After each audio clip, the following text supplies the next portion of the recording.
रात्रि में दही खाना बिल्कुल भी ठीक नहीं है। और आप मक्खन लेते हैं, मक्खन को भोर में जल्दी लो तो और ये ज़्यादा स्वास्थ्य के लिए बहुत फायदेमंद है। देखिए ईश्वर ने बहुत बड़ी कृपा करी है, तो इस जीवन को थोड़ा ढंग से हम जी लें, देवताओं की तरह जी लें तो बहुत ही ज़्यादा आनंद आने वाला है।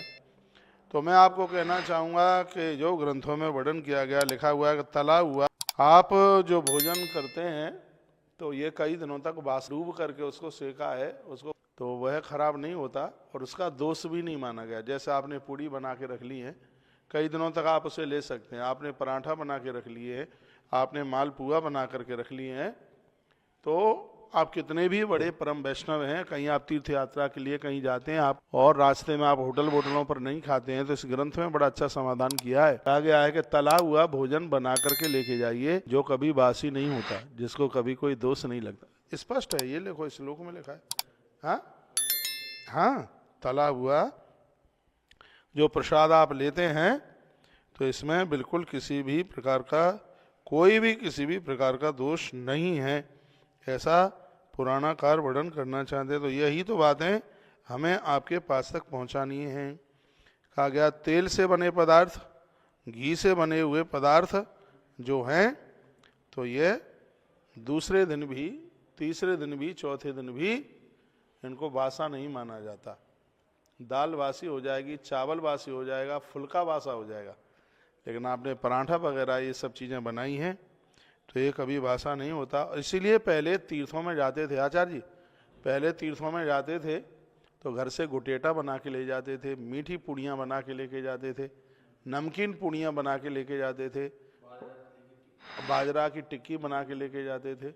अरे फिर मुझे ध्यान नहीं रहेगा, एक बात मैं आपको कह दूं, आज ही मैं पढ़ रहा था, सर्दी के टाइम में जायफल बहुत ज़्यादा फायदा करता है। एक गिलास पानी का आधा गिलास पानी रह जाए तो एक आधा चम्मच जायफल डालिए, उसका काढ़ा टाइप का बना के थोड़ा अदरक के टुकड़े उसमें डाल लीजिएगा, थोड़ा सा गुड़ डाल लें, थोड़ी सी लौंग भी डाल सकते हैं, काली मिर्च भी डाल सकते हैं। तो आधा गिलास काढ़ा आप सुबह पीजिए और आधा गिलास काढ़ा रात्रि को बना के पीजिए, उसके बाद कुछ मत लीजिए। ये पेट में गैस नहीं बनने देगा, पेट फूलने नहीं देगा और सबसे बड़ी बात है मूत्र संबंधी रोग समाप्त हो जाएंगे और मोटापा खत्म हो जाएगा। ये जायफल का इतना बड़ा प्रभाव है। जितने भी मुझे लोग देश दुनिया तक सुन पा रहे हैं, बहुत ध्यान से सुनिएगा, सर्दी के समय में जायफल का काढ़ा किसी वरदान से कम नहीं है। और ये हमने आज सुबह पढ़ा है और अभी हम आपको ये बात, वैसे खैर मैं तो सर्दियां शुरू होती हैं तो जायफल का काढ़ा लेना शुरू कर देता हूं और मैं दिवाली के बाद दोज से आरंभ करता हूं, जो कि मेरी होली के बाद दोज तक ये काढ़ा चलता रहता है, जायफल का काढ़ा।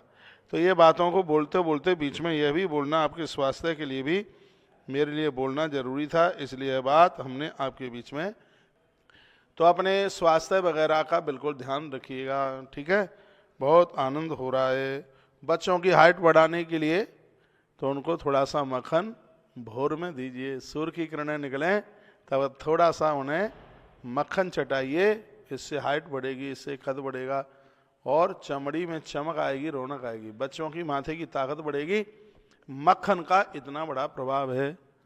तो ये मक्खन की इतनी बड़ी महिमा, मक्खन का इतना बड़ा प्रभाव है। स्कंद पुराण के काशी खंड में मक्खन के महात्म, मक्खन की महिमा का वर्णन किया गया है और आप सुन रहे हैं, तो इसलिए धन्यवाद है।